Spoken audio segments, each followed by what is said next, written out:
brand is what people think of when your name is mentioned. Oh, you're the realtor with the bulldog. I have been in Carrie Fisher's bathtub. What's your brand? You know, that thing that everybody knows you for, the thing that defines you and how you operate, at least from an outsider's perspective. For realtors, having a strong, distinct personal brand can not only help you stand out from the crowd and make a good first impression, but it can also help you build your reputation. And today, we're speaking with 3 realtors who really know how to own their brand and use it to build professional relationships. I am so excited, guys. Listen, every week, this is my 3rd episode. Every single week, I am learning something new about your amazing industry. And today, you know, we're not talking to an analyst. We're not talking to somebody who has an opinion about things. We're talking to the actual realtors, the soldiers on the ground, getting it done every single day. And I'm so excited to talk to you guys. And today we're focusing on brand, this idea around brand. And, you know, from my perspective, when I think about brand, I think of a company's brand. But in your case, I mean, you guys, not only are you dealing with a company that perhaps you work for, but you're talking about your own personal brand. So I want to start the conversation today by, you know, why don't you guys tell me what you guys think brand means to you as a realtor? Let me know, you know, how do you define brand? Greg, maybe I'll start with you. Yeah, our brand is our name, Hamry. Our tagline is "We know Ottawa," so we use both of those brands. That shows trust, commitment, longevity, and with 3 generations in the Ottawa real estate market. So we have legs here. We have multiple generations of clients, but it also means we nurture the client. We give advice, free advice every day, and try to promote our city as well as the lifestyle that Ottawa has to offer. We think it's a great place to live, and we love moving people in and out of our city. We love when they return. Now, when you say multiple generations, what do you mean? Yeah, well, my mother, Shirley Hamry, was an all-star realtor for many years. Back in starting in the 80s, and when I joined the company. Tough time to start. It was, but she was very much an entrepreneur, one of the top females in Canada. I'm very proud of her, and she founded our business. My brother became my business partner in the early 2000s, and both my son and daughter are realtors as well, and champions, as well as the rest of the agents on my team. Oh, that's amazing. So your mom, look, when you were looking up to your mom back in the day, when you were just like a teenager, were you thinking, this is what I'm going to do? Or was she like a South Asian dad who was like, you're going to become a doctor? Like there's no, you know what I mean? How did that work? You know, to me, it was very much a retail job, and I wanted to get out and expand and be more national.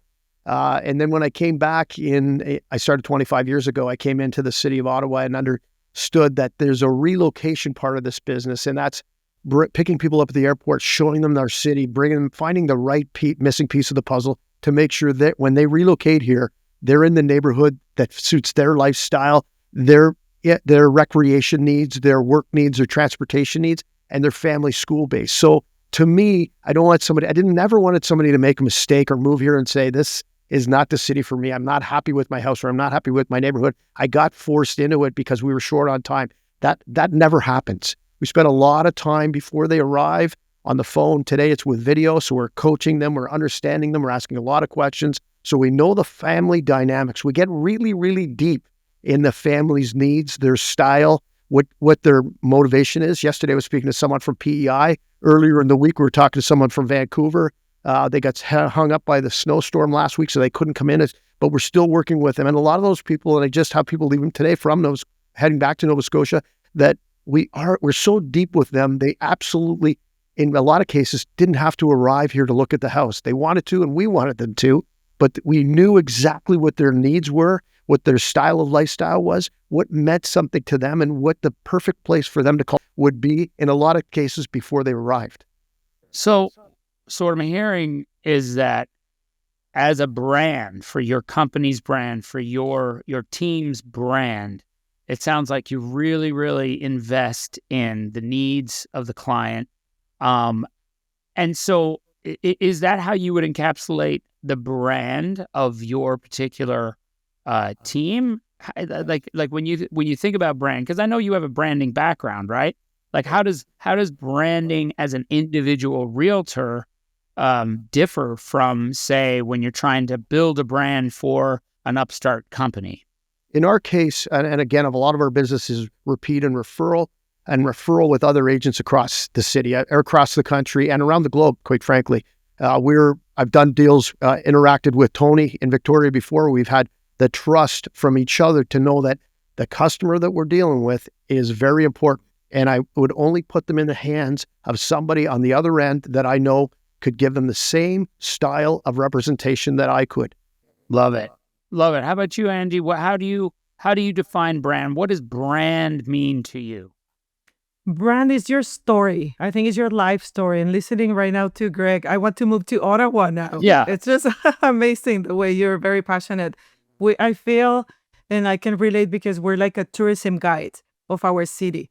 I am in Squamish, and it's a very nice community, only 24,000 people. So it has been easier to be outstanding because I think with the billboards and the bus shelters, it's kind of, I feel like a celebrity in town, walking, everybody recognizes you. So I like the feeling of the small town as well. And the brand is my story. For many years, like when I started real estate, I felt insecure about my accent, if they can understand. And, particularly like this is challenging, right? Like going to like interviews, etc. And I was like, oh my God, am I saying this correctly? But I think at the end of the day, people is what is different about my brand, my person and my accent. It's part of the whole brand.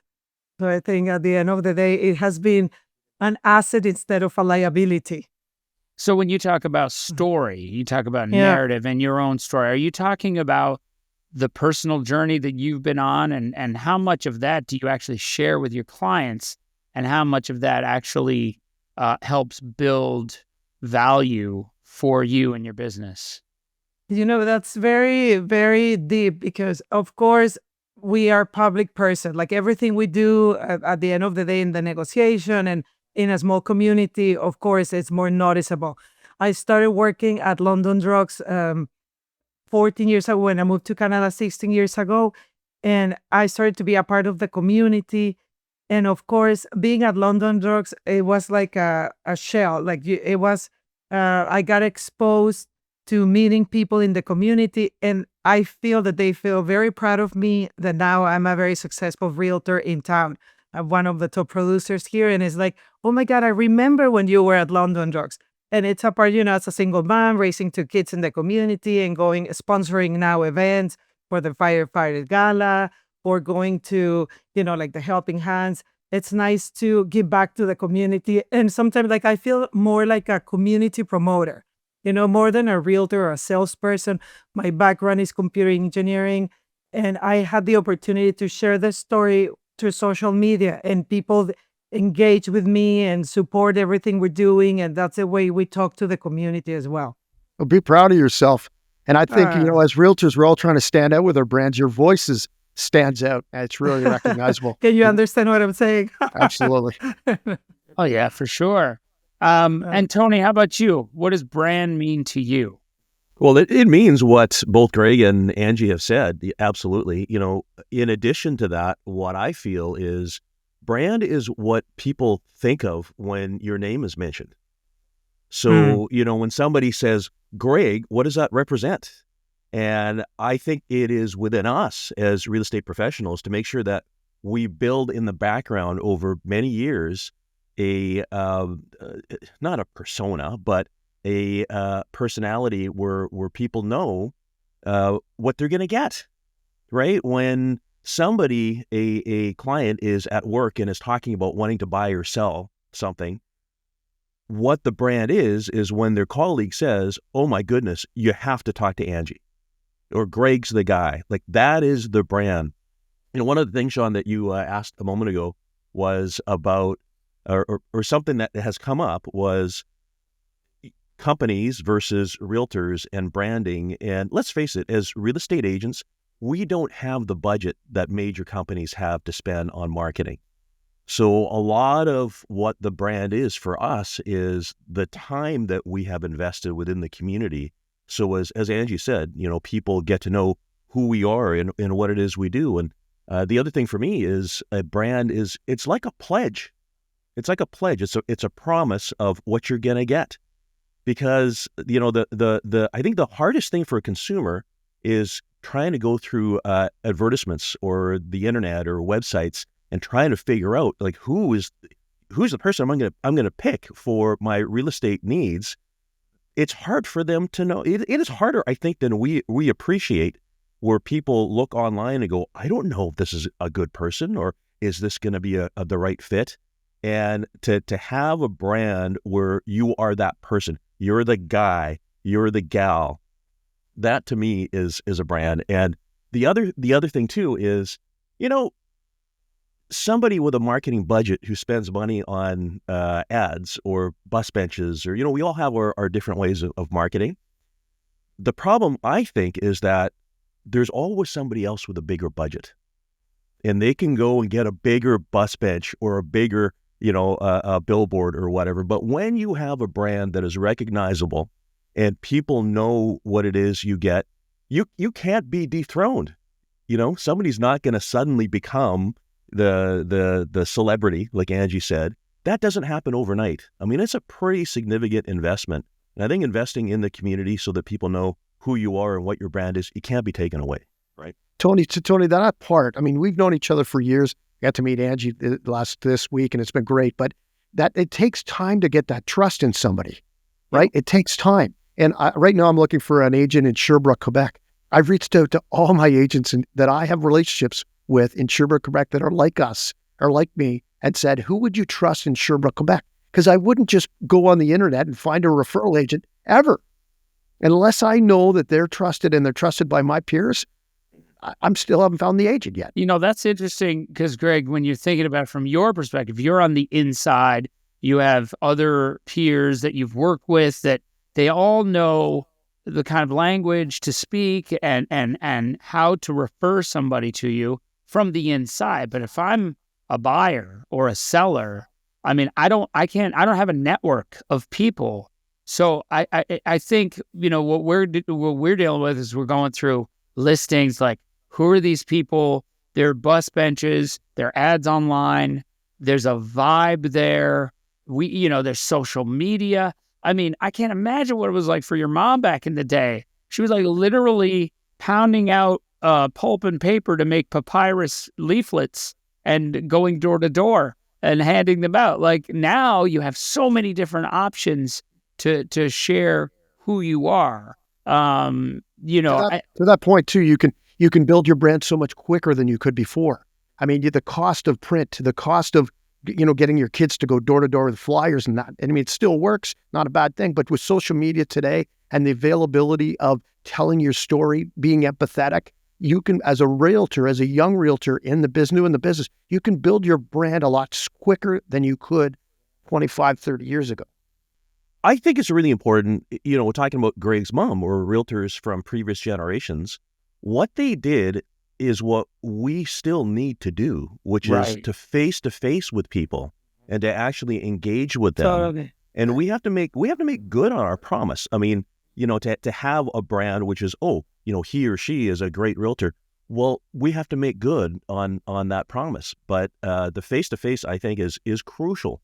And all of these tools and marketing that Greg was just mentioning here, absolutely, things can happen quicker, but it's still, the face-to-face is still the thing. Yeah, you still have to pay off, right? You still have to have that vibe and that connection with people. And, Angie, you talk about you're in a smaller, I wouldn't say small, I'm from a town of 350 people. So when you say that you're in a tiny town of 22,000 people, but I think relatively speaking, when you're talking about developing your brand in a small town like that, like face to face, you've already had a history with some of the people in the community. And now How do you take that personal relationship that you already have with the community and then bring it to your professional life? Totally. It's more reinventing yourself. They say that only 50% of the marketing works, but nobody knows what 50%. So I think in the beginning, what most of us did is I did it all, like door knocking and pamphlets, brochures. Now I try to focus all the efforts on social media, but I also did something like very clever because I was in the radio here and there's only one radio station from Vancouver to Whistler to check traffic. So then I always was recording like thank you for the community and in Christmas like Feliz Navidad in Spanish. And one day I was going to Home Depot and somebody was like, oh, your voice. I heard you on the radio. So, like it's outstanding being on there. So that campaign was very successful and it's trial and error. I had a campaign. One day I was in a photo shoot and I was taking care of a bulldog. So grabbing to help the photographer because the sellers were away.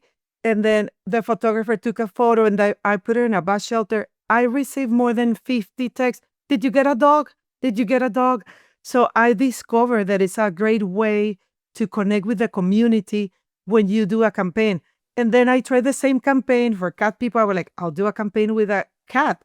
The campaign with the cat was not successful like the one with the dog, So again, like some stuff that we do, like it's a hit and some stuff it doesn't work, right? So again, you have to like do it all at the end of the day. I see you. So you're playing pet politics. You're doing cat people versus dog people, and like that can be very divisive in the country we live in today. I hear you because I know the dog people won. That campaign, it was just dog people, 50 tag and about the dog. And I was like, guys, it's not about the dog. It's about me. It's about real estate. Yeah. Nobody cared. But it's like, oh, you're the realtor with the bulldog.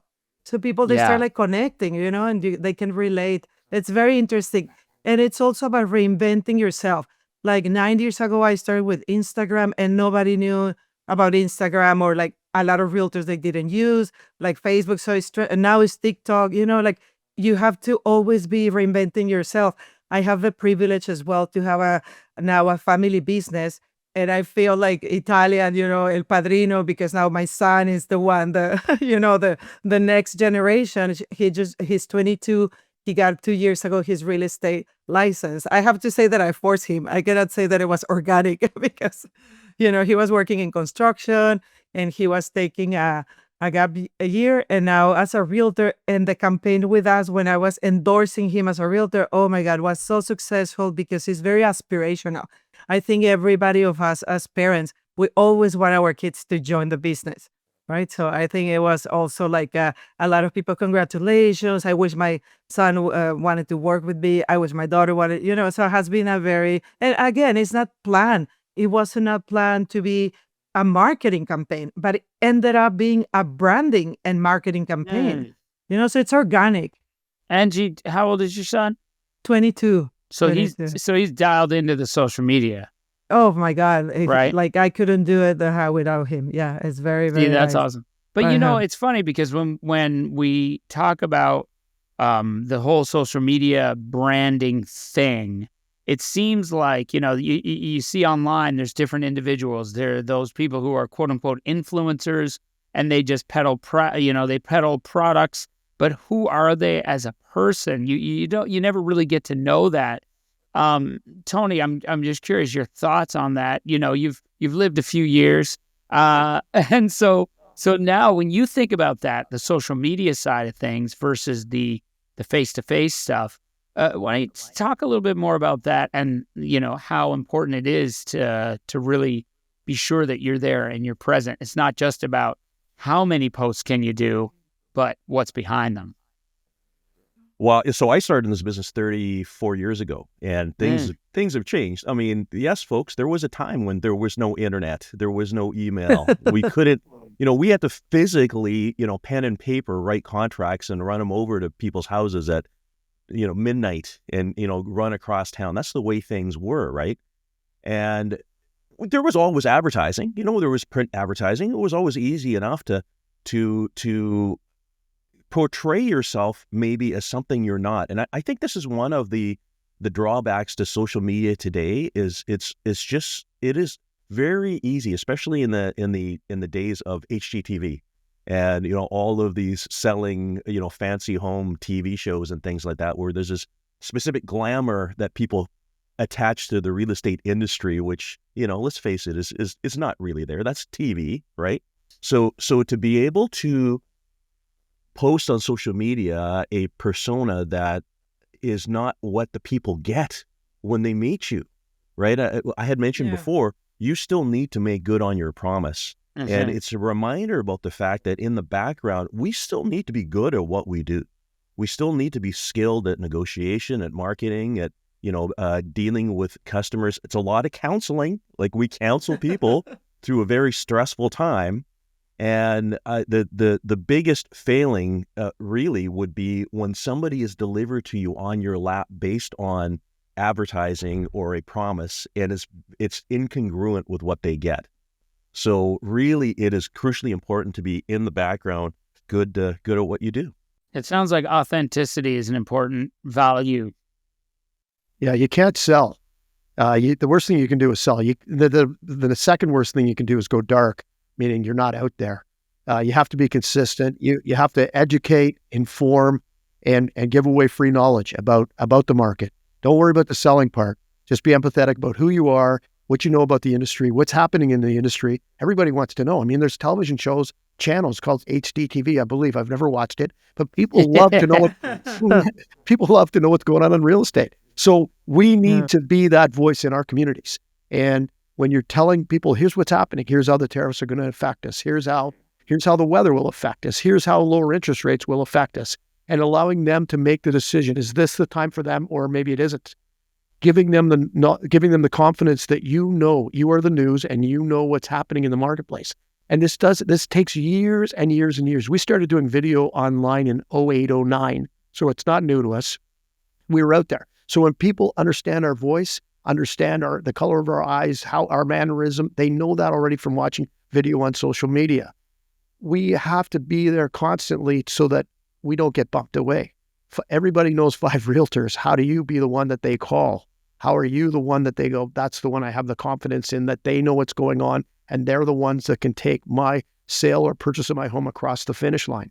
So Greg, important. As a buyer, as a potential buyer in the Ottawa market, I'm scouring the internet, and then I come across something that you and your team have put out there. Why should I choose you guys? Because there's so much out there. And then, what are you thinking about in those terms? Because it's all just voice and people trying to sell me something. From my perspective, it's so hard to differentiate. What are the things that you guys do at your team to differentiate?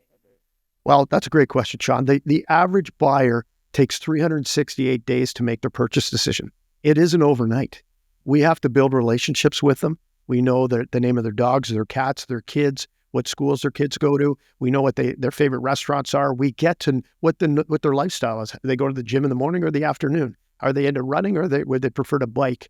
Do they take public transit, or everybody in the family has a car and that's why they can't live downtown? They need space. We need to know what their situation is. Now, it's great that some people come in and buy in 5 days on a relocation trip. That's wonderful, but we've built a lot of time and trust with that family a long time before they arrived. When it's a local person, they're moving laterally, maybe they're moving up or downsizing. It takes a long time. I've done 3 listings already this year that we've been working with those couples on selling their homes for most of them were a year, the other 2 were a year and a half. Where we had the summer photos already, so we could do that when the snow banks were 6. But there was a lot of nurturing, trust building, and confidence. This isn't a sales situation like any other sales business. And I don't like the word. It's a relationship business. There's a trust, and we're so involved in their lives. There isn't 100%. Another sales career that actually fits the mold like real estate does, and I love it. So Angie, you were talking about. I remember I heard a story about how personal it can get, and for some reason, a specific group were gravitating to you specifically.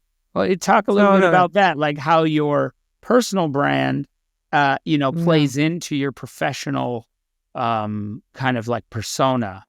Totally. It's very interesting because I got a call from a beautiful client and she was like, hey, Angie, somebody recommended you because I'm divorcing. And they said, if you're divorcing, Angie's the one who's going to help you. And I was like, oh my God, how come? And I always ask, who do I have to thank? Because I send a gift card if somebody recommends me. I was like, she was like, we were like in a group, a therapy group, and everybody was like, oh, Angie, no, totally, Angie. So it was like the whole group. So it was very flattering. But at the end of the day, I think because I have been through divorce as well, I can relate and I can help in that difficult time. They said that there are three difficult times in everybody's life. That is when somebody dies, when you move houses, or when you divorce, right? So we have the opportunity to help somebody through these stages in life. And Greg was mentioning yesterday as well, right? Like have sold houses. Like I started 13 years ago, but I sold a house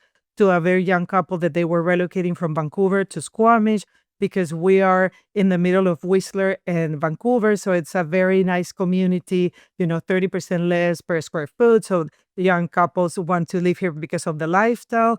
And then they had a baby. They bought a condo, had a baby. I moved them to a townhome. After the townhome, they had another baby to a detached single family home. And unfortunately, they are divorcing and now they need two townhomes or a condo and a townhome.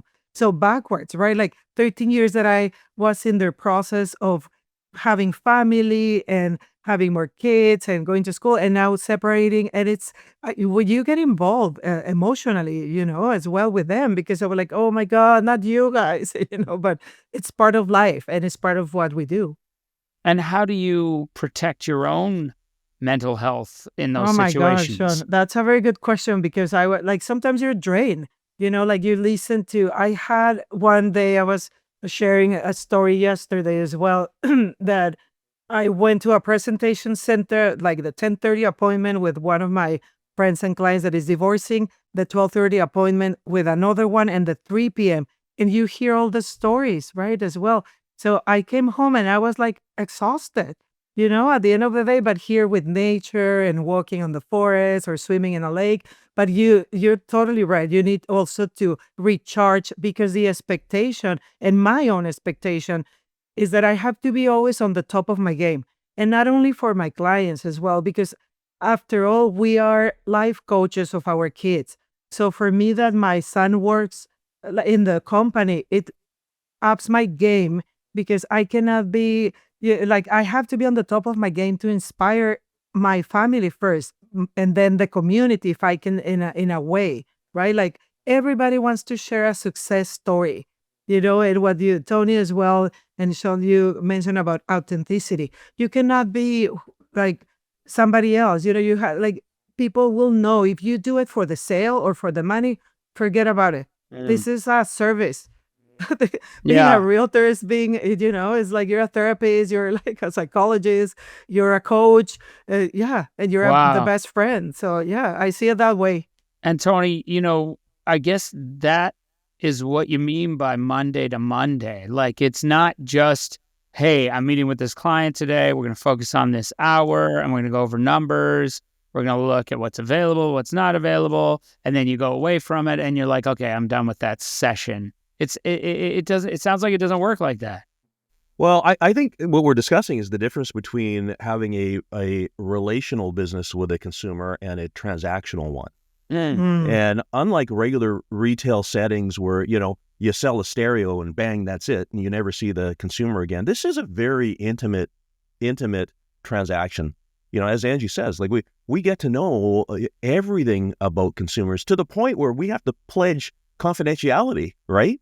And with that trust that we hold in people, there is that pledge of protecting them and serving them and all that. Greg had mentioned the timeline and the cycle it takes for a consumer to go through. It got me thinking, in today's day and age, realtors partake in online lead generation where they pay money to get leads to have introductions made, which is fine. And, this is a new way of marketing today. But agents forget about the fact that usually when people sign up, the consumer is very early in their cycle. They're not 5 days from buying or a month from buying. They are a year from buying or 18 months from buying. And that's the reason why realtors often complain about the fact that, oh, these leads are crappy, they're junk, they're not a good lead. It's not that they're not a good lead. It's just that they're not a now lead. They're not a now lead. They require nurturing. They require incubation. And the people who succeed at these are ones who are good at regular follow-up and establishing a relationship. And it almost seems like this is the message for this particular session today is the relationship, right? Having a brand that establishes a relationship with a consumer, because it is a deep relationship. It's not transactional, right? So when I'm hearing from all of this, which is really, really interesting, it sounds like, when we hear the word brand is kind of very surfacey. It's out there, but in this business, it's not about, it's probably, what is the split? What is the split between advertising and getting your quote unquote superficial brand out there? What percentage is it that versus what percentage is it the deep in the trenches, authentic relationship building? I know they go hand in hand, but it sounds like it's much more about the relationship than it is about the superficial. Well, I will say this, and we study it across the country, and we have a look. I'm involved in a real estate coaching company, and I teach. I'm an instructor for our regulator, and I have the pleasure of getting to know all these people across the country, like Greg, clear across Canada, right? And, what we have noticed is there's a lot of agents who do very well, who do really, really well, but you never see them because they don't advertise in the tradition. You don't see them on the bus benches. You don't see them on the billboards or things like that, because they focus on the relationships with people. And in some respects, maybe they don't need to produce as much to pay for that advertising, because their advertising is much more face-to-face. And again, I think it's something that sometimes agents forget about. It's not just all about the splash. The thing about our business is it's built in a way that agents can promote and advertise, which is great. You think about the financial services, like financial advisors, they have compliance, and it prevents them from actually advertising or doing social media. We have this gift that we can do that, but sometimes it's the superpower that maybe is not used correctly, because again, we advertise a persona that maybe we're not in alignment with. Yeah, when you talk about that, Tony, I think that's very interesting, because I think you're talking about when people have hashtags or tags that over-promising the customer. When you go back to your style, and I think it's Angie's style as well, is building community within your community, and you're building trust, and you may be on a billboard, you may be on the back of a bus, you may be on a practice jersey at the rink supporting kids, you may be promoting the children's hospital, the work at the children's hospital, you may be using your voice to promote the snowsuit fun that we do here in Ottawa as well, another one of our avenues. It's that kind of promotion of being involved in the community that we get it. We want our community to be a wonderful community. It's all a part of the lifestyle of living here. And that's why Ottawa is such a great place to be, because people are so into caring for one another throughout the community. Plus we have recreation, plus all that stuff goes alongside. And that just builds on your brand, builds on your community advertising, keeps your voice out there, and reminds people that again, everybody has 5 realtors they could choose. How do they choose you? But the word of mouth of the referral business, right, as well.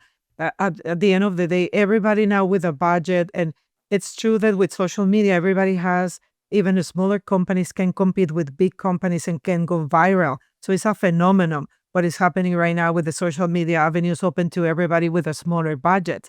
But at the end of the day, I think seniority and being an expert in your town, the average age in Squamish is only 38 years old. So I had to very be conscious about they don't grab newspapers.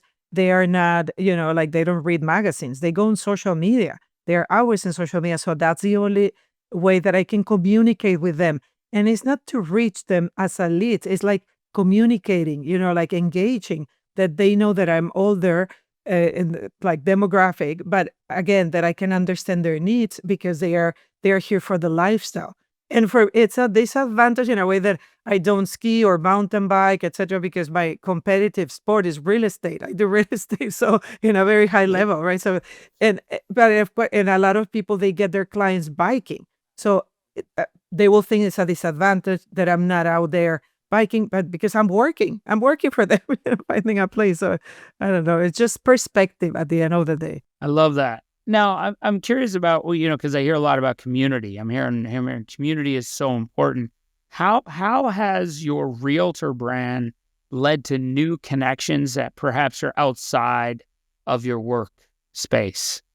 I love this conversation because I often chat with other agents about merging your interests and your passions with business and finding things that you enjoy doing because you're going to do it anyways. And how often when you do it often enough or you're seen often enough, the consequence becomes doing business. So for me, for instance, I'm a car guy. I love cars. I am deeply in the local car community.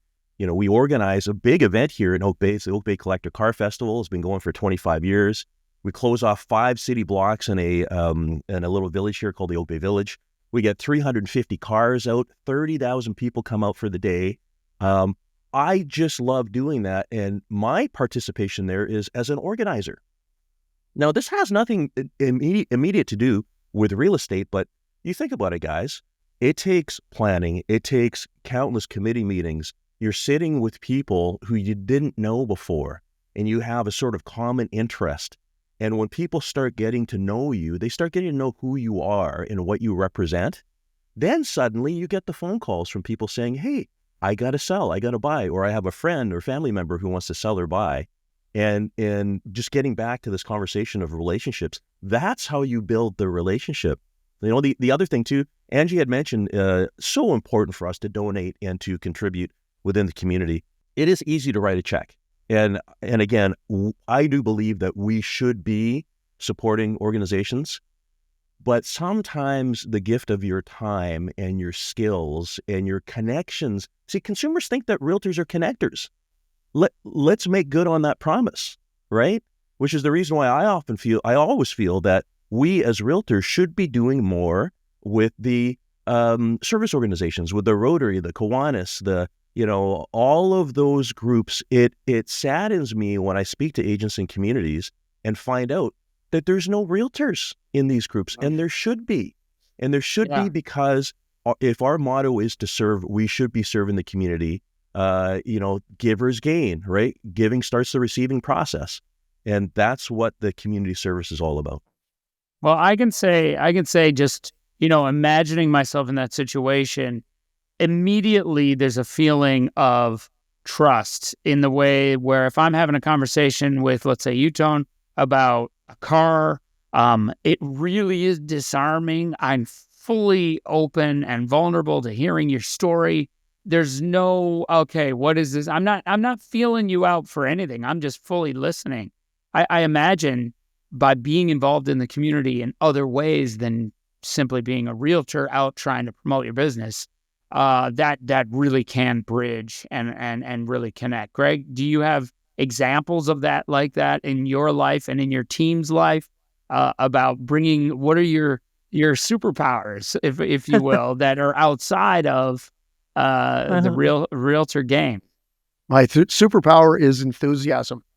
And it's funny you say that, because we had a team meeting yesterday and everyone had to list their superpower. We were thinking on the same way. Like I said, my kids played sports growing up. My daughter was a swimmer, and my son played competitive hockey at the highest level possible. So we just went around the rinks, and I never missed a game, and I always made sure I had time for that, blocked that time off. And 11% of my business came from the hockey rink, and not just from the team that he was on, right across the city. And then he went on internationally, but that was a big part of it. When that void left, a very good mentor of mine out of Boston, Anthony Lomacchia, said, Greg, you have to get involved in the real estate boards. And I got involved with our local auto real estate board. I got involved with CREA, and I'm part of the ambassadors for RE/MAX Corporate across Canada as well for their marketing department. That to me helped me elevate my game. I started meeting other realtors that had like type experiences. And I've always been involved nationally with referral type of events. But when I started to study the foundation of our businesses and the causes that realtors do, all the community work, that really helped me refocus, because I wasn't in the rinks anymore. I wasn't at the pools. I was like, okay, what do I do next? And I think Tony's had some big roles in his own board and has been president. That is, to me, gives back a lot to me. I just like meeting people that have the same vision of making sure our industry is as professional as possible, that we generate professional realtors, and that and that it's understood. And that's from the federal down to the municipal, down to our community, through our boards. And I'm really enjoying that part. I've kind of got it's kind of re-energized me to be coaching focused. other agents as well, right? Absolutely. Yeah, I get to coach 8 different agents. Our team is 9. I coach 8 different agents every morning at 8:30, and that's regenerated me as well. 100%. So guys, when you talk about your personal brand and your brand as a professional, like there's got to be some crossover there. Like, how does that personal brand and the professional brand work together when kind of working with other realtors, for example? Tony? I think that, because we've been talking about how important your brand is and how consumers know what it is they're getting when they meet you face to face, it is just as important in the real estate community. Like, what do other realtors think of you? What do they know of you? Like, when you are working together, what's their experience going to be? Because let's face it, sometimes people have a bad brand. Sometimes, realtors like, oh my goodness, I don't want to deal with that, guy or gal, because the last transaction was a nightmare. But it behooves us to maintain a brand that we work well with others. We play well with others in the sandbox, right? Are there rules in the sandbox? Are there etiquette? Tell me a bit about that, Greg. There's definite etiquette. And that's almost your secret sauce. And what I mean by that is, if you have etiquette, and I coach my team on being etiquette, so part of that is communication, part of that is trust.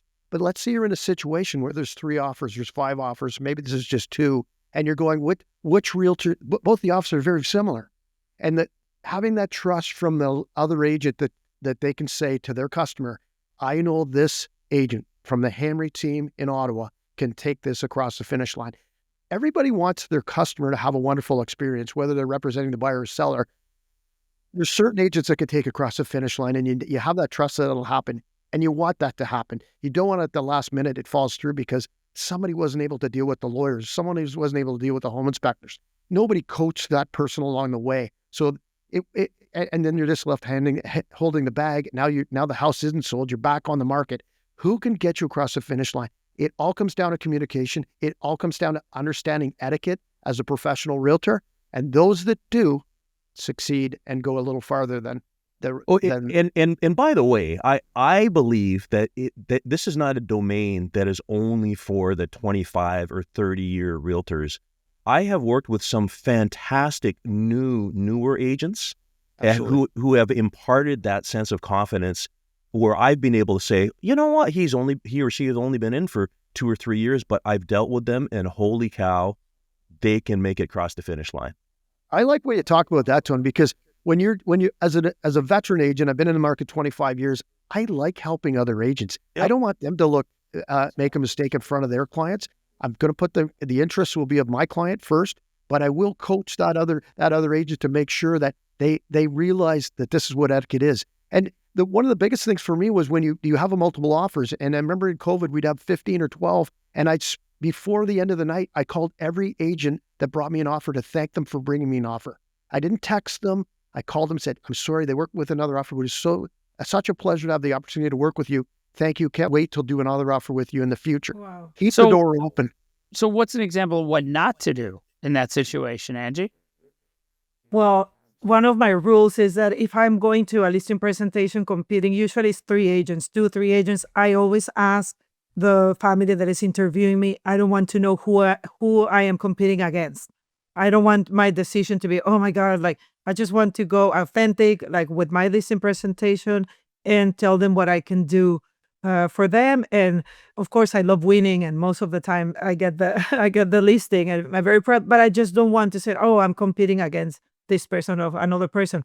And something very important as well in this regard is when things go wrong, the amount of times I have paid for TVs, for Sonos system, for repair like refrigerators. That's also huge in the industry. That when something goes wrong, that you have as well the budget and the will like to fix it with no questions asked, because it's part of your reputation and your branding as a realtor. And in the future, they are going to remember, oh my God, I remember the realtor. Then when the TV was taken or when the window coverings were taken, like she brought a TV to us, right? Is there something that realtors do on the regular that is really frowned upon? I'm just curious because, I know we're focusing on the positives and we are like flush with positive with this group for sure. But I think if I'm a realtor and I'm watching, I'm like, if I knew what not to do, and because there might be blind spots, right?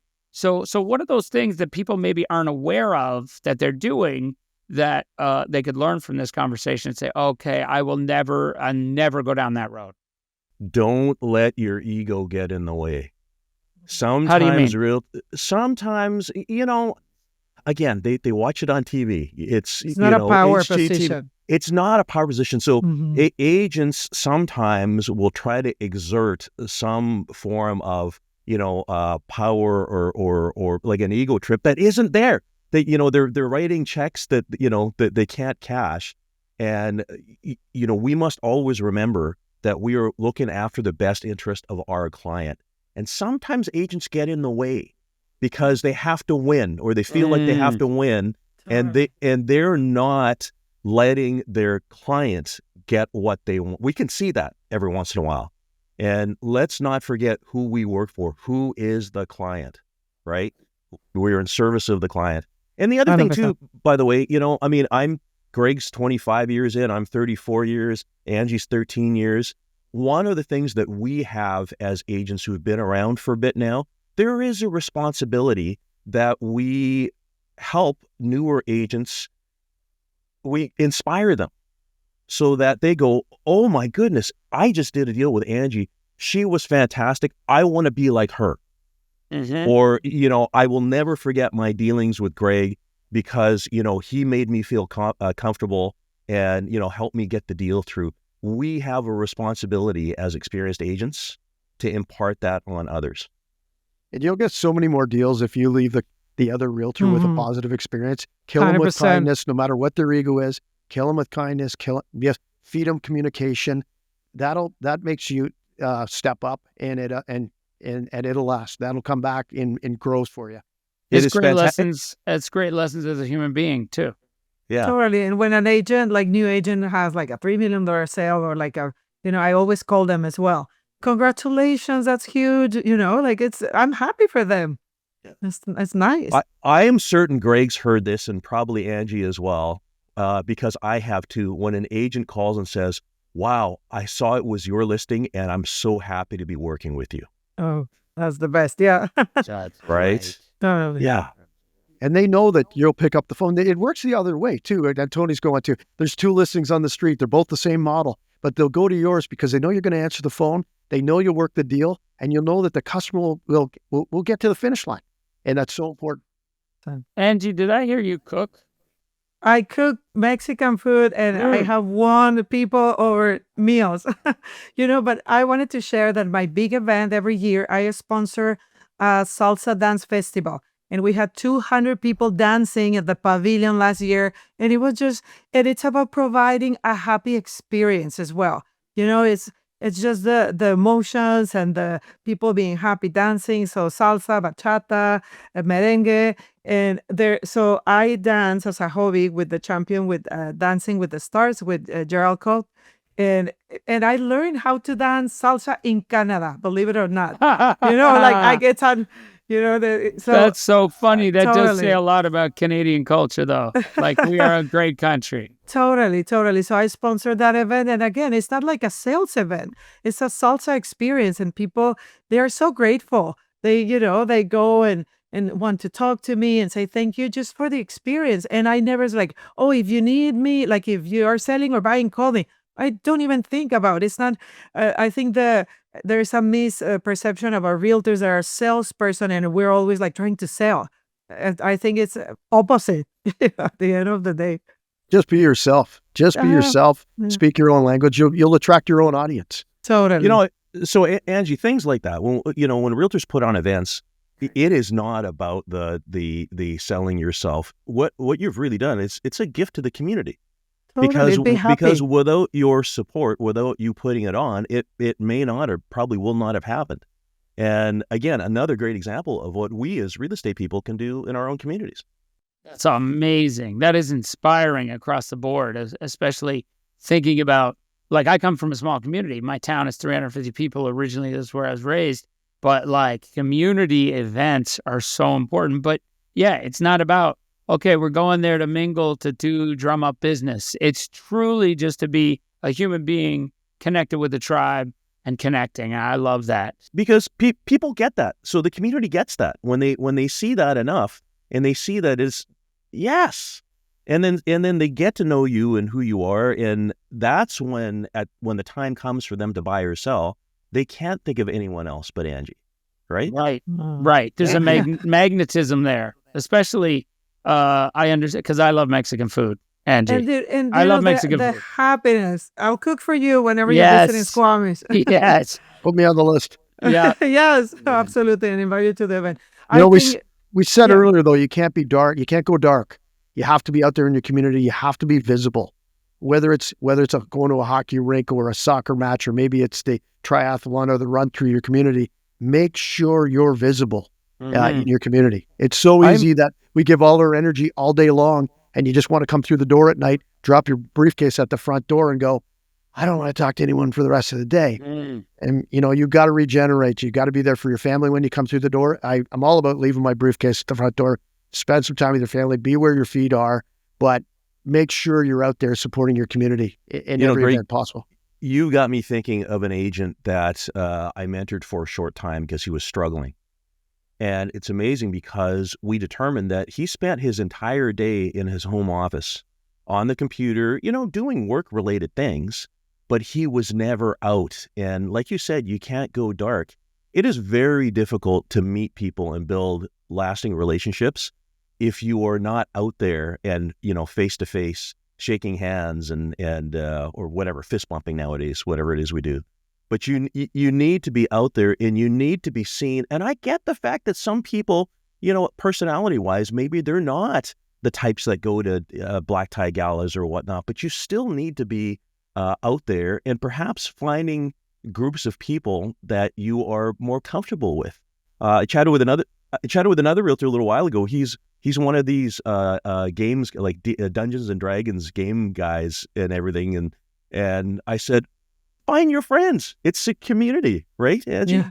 There's communities all over. Yeah. Yeah. And so speaking to that, I mean, I don't know if you guys heard, but a few years ago, there was this global pandemic that happened all over the world that, was such a monumental shift in all of what you're talking about in terms of, like, the whole thing was to go dark. You've got to go dark. You're not allowed outside.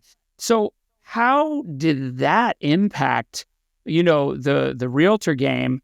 And then how has it changed over the last 5 to 10 years, the idea of branding and was that event something that kind of realigned with a new way of doing things at all? Or, talk a little bit about that. Yeah, Greg? We were already doing virtual. So we've been doing listing videos since 2009. So we were already doing virtual. So when it got dark like that, when people cocooned, they actually went on their computers. So we stole market share. We became the voice. We were out there. Here's how we're going to guide you through this. Here's how people are cocooning. I believe that's going to happen right now with these tariffs. I believe people are going to cocoon again and create the walls around their fortress and invest in their homes or invest in their lifestyle or say, I'm not waiting for anything else. I'm just going to, they'll invest in their homes literally. So I think we're going to come out of this. It'll be another bit of a spike in the market. What's going to happen here is when that happens, if you're not out in your community, be the voice in your community. So, if you can't go and meet 20 people a day, or you can't make 20 phone calls a day, make a video on what you know about the real estate market that goes out and reaches thousands of people in the first 24 hours. That's another relatively inexpensive way to get your voice out there and be part of the community when you can't be face-to-face or belly-to-belly with them. There's nothing better than being face-to-face. I think that's the most valuable, but make sure you're out there, at least on social media. Angie, how have you seen it change over the last 10 years? For me, it was a blessing. Like, like what it was like a pandemic, Squamish. I doubled my productivity in pandemic because we were a bedroom community. So Squamish, before, 51% of the population of the working force commuted, 21% to Whistler, 30% to Vancouver. And when they found that they can work from home, everybody wanted to cash out on their investments, like in Vancouver, or their homes in Vancouver, and move to Squamish because they can get a bigger house because we're 25, 30% less price per square foot. So they moved to bigger places that they can have. The thing that they asked me the most during pandemic was a house with an office for him and an office for her. So they needed a 3 to 4 bedroom places instead of living in a condo in Cold Harbor in downtown Vancouver. They moved to Squamish. So I remember we sold 63 houses the first 2020, 63 houses. And I cannot say we were not prepared because we're always prepared, but it took us by surprise that everybody wanted to move here. And the challenge to do, like the virtual showings, what I did, I had a building, I was selling 15 condos. And then I remember I got like reprimanding, like, you cannot do like open houses, etc. And then I was like, it's a virtual open house. I went to the building, stay at the door with the mask, and of course, and open all the doors so then people can get themselves in. So you had to be creative, but it was a good thing for Squamish because before we were a bedroom community and now we're like a destination, right? Like people like to live here. This is going to be another tough time. There's no doubt about it. That's the elephant in the room right now. There's an economic uncertainty here, but this is where we really shine. This is where the true agents really shine. With experiences, Experience. And I love how you say you doubled. I'm not trying to compare numbers, but our whole team got tripled first quarter because we tripled our business during COVID. We didn't stick in our pajamas every day. We got out there. We were out there. Everybody had to show up in our own team meeting every morning at 8:30. Dressed for success, showered ready, and being there and staying in the focus. We were essential in COVID. We were ruled essential. People needed us to buy and sell homes. People still needed a roof over their head. And the agents that understood that and really jumped on that, and the easiest way to do it was through media, social media, and through video. And then, like Angie said, do virtual tours of the home. People still needed to buy homes, and we were there for them. I quadrupled. Whatever, guys. I am so full. I quadrupled in Vax. I'm so full of Vax. It's unbelievable. If you guys need any, let me know. But no, that's amazing. Now, Tony, you've been around forever. I mean, you started by sending carrier pigeons with leaflets or whatever, smoke signals back in the day. Pretty well. But how has it changed over the years for you? Like, what have been the biggest differences between when you started and today? So talking about the pandemic, I mean, that was a point in time. And I know for many it hurt and it was difficult. But I also, when I got in the business, fax machines were a big deal. And we were running over to people's houses and getting them to sign thermal paper. Remember that, the paper turns black over time? And it got to the point where realtors, they were confused. They're like, this can't be legal. This can't be legitimate. And that was technology, making its way in. So, kind of piggybacking on what Greg said, the interesting thing is whether it's COVID or whether it's tariffs or whatever it is, it's interesting because as an industry, the real estate industry, we are actually really well positioned to adapt quickly to the needs of consumers. And that can't be said of other industries, unfortunately. And we know that because tons of people lost their jobs, right?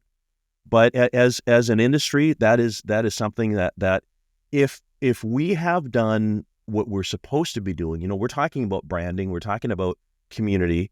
When the market when the economy goes kind of sideways or people start getting concerned, it's the people who are entrenched. It's the realtors who are entrenched in the community, the ones who have already invested in their local community, where the dividends come out. Because just like Angie and Greg, we were massively busy at that time. And it's because people went to professionals that they knew and trust.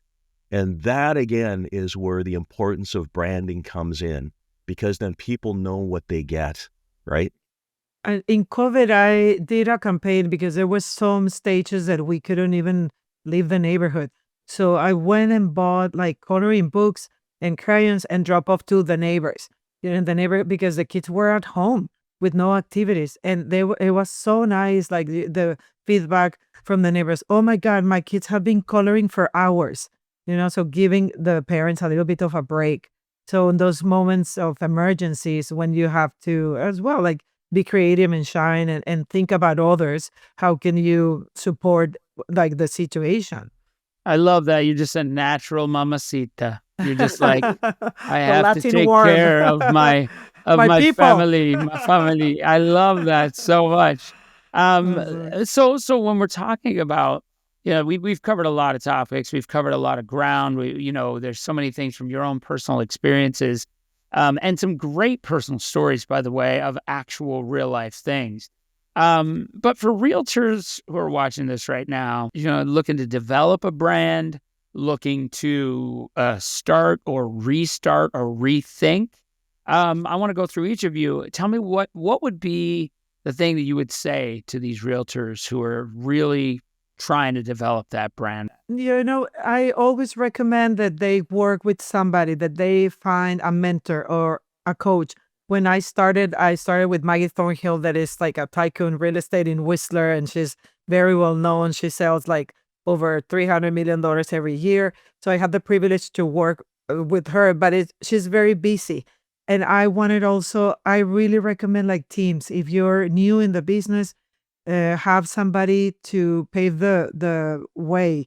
Because for me as an ESL, it was very tough in the beginning to read contracts, to understand the complexity of the subjects, and, to how to protect clients. And it only comes with experience and repetition. But also if you have somebody mentoring you, that's huge.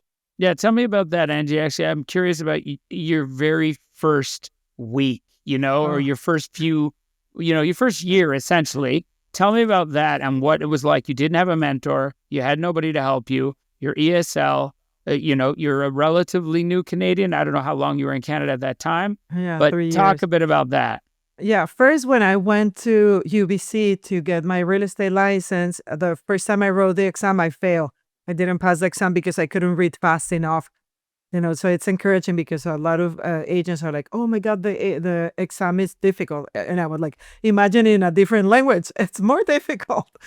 So I got a like very proud 53, but and it's perseverance, right? Like I joined the business because I wanted to have flexibility to pick up my kids at school, and I wanted to manage my own schedule. Little did I know that it was 7 days a week, but the first 3 years, I didn't make any money in real estate. I had a part-time job. I had another job, and I supported myself with international students. I have 9 international students. So don't think, a lot of people see me and they're like, oh my God, you got into real estate in the perfect timing. I was like, no, I didn't. They see the success story and they don't see the struggle.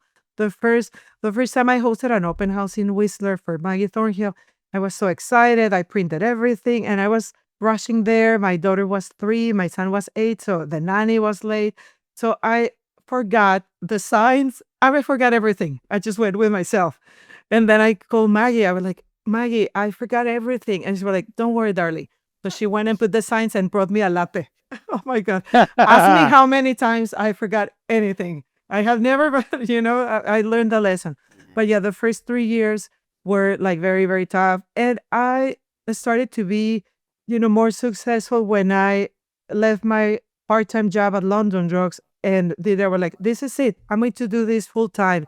And it started that was, I will say, when I started to be successful or selling, because having a part-time job and the students, if you don't do this full time, it's going to be a struggle. Looking back, would you do anything different? I will have worked with somebody in a team before, Right. being somebody's assistant maybe. Mm-hmm. Uh-huh. Because it was, yeah, and maybe like you need to have certain like cushion of money in order to start real estate if this is your only source of income, because don't expect that the first year or the first 6 months you're going to make any money. Right. Greg, how about you? It's a long-term game. Having a Totally. coach, I hired a coach, John Yeah. Cheplick. I meet with Mastermind with them every Monday night, and I have a personal call with him every Wednesday morning. It was a game changer for me. I hired him going in when we hit COVID, and I was like, oh, this is different. And having a mentor like that, having someone that a coach is a lifestyle coach and a real estate coach, just to bounce things off of, and it allows me to coach my team every morning at 8:30. We do a coach huddle every morning, 5 days a week. And I've also reached out to those agents that have been in the business a while. When you get the opportunity to mentor, to give back to younger people or newer people in the business, it is so rewarding. I know that Tony's a coach as well. There is more. You learn more from that. It's just like going to a presentation at a convention and being up on stage. Trust me, you get more than the audience does out of it. When you give back to people getting in this business to make sure they avoid some of the mistakes you made. I have a number of agents that are younger that have been in the business for less than 5 years and have 10 years worth of knowledge because I've coached them through it. Here's how you avoid the mistake. Here's how you make the customer experience a wonderful customer experience. Here's how you put the customer first. Here's how you use empathy. Here's how to avoid being a salesperson. All that stuff that took years as we talked, as Angie said. I mean, it's just, if you don't have somebody to get you over those initial hurdles, it's really tough to get going. And when you've been in the business and you start giving back to others, it's even more rewarding and it's more beneficial to your own business. You get better. And I think that's part of being somebody that's a veteran in the business. We have to make sure that everybody else has a professional framework and a professional comes across as a professional, that our industry needs them too. I love that. And I that's very wise to think in that way. And actually I said to my kid, I learned this saying years ago, and I tried it out on my 5-year-old because she was like, I was like trying to share with her that she needs to teach her little sister how to do stuff. I said, because Mattis, to teach is to learn twice. And she looked at me and she threw pudding in my lap. So I don't know if that will sink in, but I think this idea of to teach is to learn twice is amazing. Now that's how, advice you would give people when they're first starting out. But Tony, when we talk about developing your brand as a new realtor or as a realtor who's maybe rethinking their own brand, what would be the most important thing that you think they should focus on? Well, first of all, I agree with both Greg and Angie. Coaching it's easy for me to say I am a coach. I coach for Richard Robbins International out of Toronto. I have for 15 years, and I have seen people develop. As Greg said, it's being able to take the struggles and the pains that a seasoned agent learned over 10 years and help realtors do that in 3, right? So to condense those things, that's what coaching is all about. To be a coach, absolutely. You're learning twice, 100%. It keeps us accountable as well, too, because what we are helping coaching members with are things that we, too, need to be practicing as well, right? But back to your question, Sean, about what somebody new should be doing, I think it is crucial to build your tribe. So to have people around you, because the problem about this business is it is very, very, it's lonely. It's a lonely business. We are in silos. We are always alone. Realtors are always feeling like there's no support. But let's face it, guys, it's not rocket science. There are thousands of people who have done this before you, who have struggled or have had slow months or who, haven't seen a paycheck for 6 months. But they have found ways. And the key, as Greg has said, is to tap into people who have done it and say, what can I do? What are the things I have to do? And be open to learning. You see, that's the key as well, because there's people who say, I want to get into coaching, I want to learn. But when the coach says, here's, consider this, and this, they go, well, I can't do that. Oh no, I don't, if they're closed to learning, they're not going to advance. Be coachable. Be coachable, right? And getting back to finding your tribe, because we've talked about this. We talked about, merging your passions into, is it sports? Is it church? Is it school? Is it, what are the things? It's funny, the show producer here, Mike, when we were setting up yesterday, he said to me, he goes, you got stuff in the background that's going to be on screen. Are you sure you want that? And for anyone who's seen it, I've got all this sci-fi paraphernalia. I have, signed Carrie Fisher and Mark Hamill stuff. I'm a huge sci-fi nerd. I am not ashamed to admit it. I am a Tony, Yes. Can I interrupt you? Yes. I have been in Carrie Fisher's bathtub. Oh, I'm not even joking. I'm not even joking. Just got a visual. And I've my been there. And she wasn't home, but it was so wild. I was working on a TV show in California, and then I was working with the Farrelly brothers, and one of the guys that was working on that show was good friends with Carrie Fisher, and we ended up shooting a little thing in her house. I was in her house, and she actually had action figures of the original A New Hope Princess Leia's. So I just had to share that. See, now let's buy and sell a house together. See, that's how that works. Well, and this is the thing, is to find people who share the same. So I'm involved in groups, both realtor groups, and also, one of my dear friends is a fellow who owns a paraphernalia, sci-fi paraphernalia shop in Victoria. He's got a toy museum, the Canadian Toy Museum, and it's been a fantastic relationship. And, he asks me about real estate things every once in a while, but that's not the reason why we hang out. It's because we have shared interests.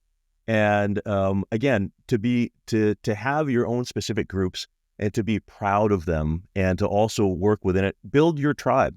It could be professionals. It could be your trusted lawyer, your trusted accountant, your business networking groups. You need people to survive. And it sort of goes back to what we said earlier. We still need to be good at what we do. We still need to have a reputation. People still need to want to deal with us. And it is important that on a daily basis, we perform these tasks with a level of skill such that our reputation precedes us. Yeah, and so your brand reputation obviously interchanges with your personal reputation, because that's the other thing too. I can imagine if you're in a community, like, there's not a lot of room for outside the box messing up.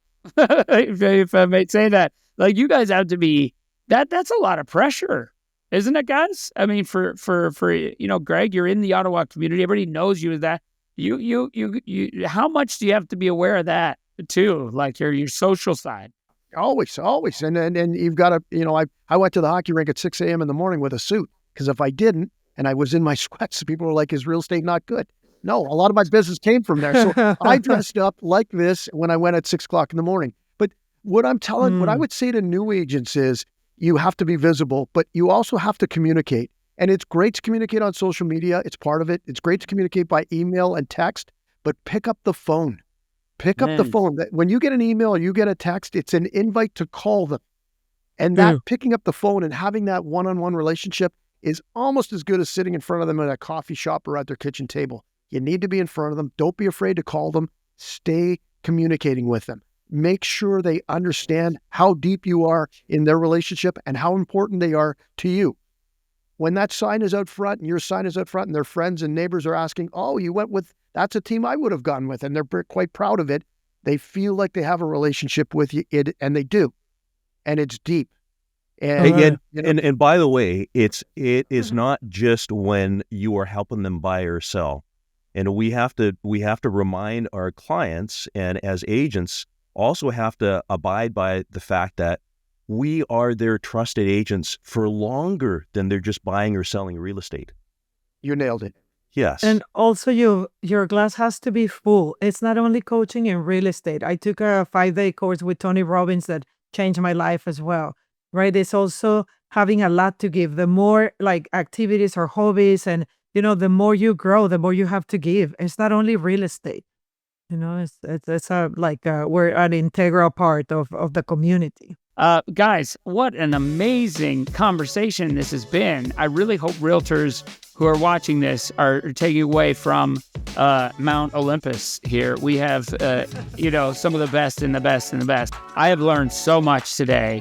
I'm hearing authenticity. I'm hearing, community. I'm hearing all of these incredible things that I'm sure realtors who are watching this are going to take away and put in their toolkit. Guys, thanks so much for joining me on Real Time. Thank you so much. Thanks for having us. Sean. You're great. Go Canada, go. Go Canada, go. Woohoo! Yeah. So I guess that old saying is true. Your reputation precedes you. So if your brand is a reflection of your reputation and vice versa, then making sure your brand is true to you is key. Authenticity will get you very, very far. Thanks so much for joining us today. As always, if you like today's episode, make sure you give us a review or a like or a smash or whatever you do. Give us a good review on your preferred podcast platform. Today's episode, Real Time, is brought to you by the Canadian Real Estate Association, CREA, production courtesy of Alphabet Creative. I'm Sean Majumder. Thanks so much, and we'll see you next time on Real Time. But I'm just saying, as a Star Trek fan, you're going to love it. It was a great episode. Did they point your ears and stuff? That's Vulcan. Come on, Tony. Who is this guy? Who is this guy? Come on. I can't speak for him. I can't speak It isn't for him. Hockey Night Canada. I can't help it.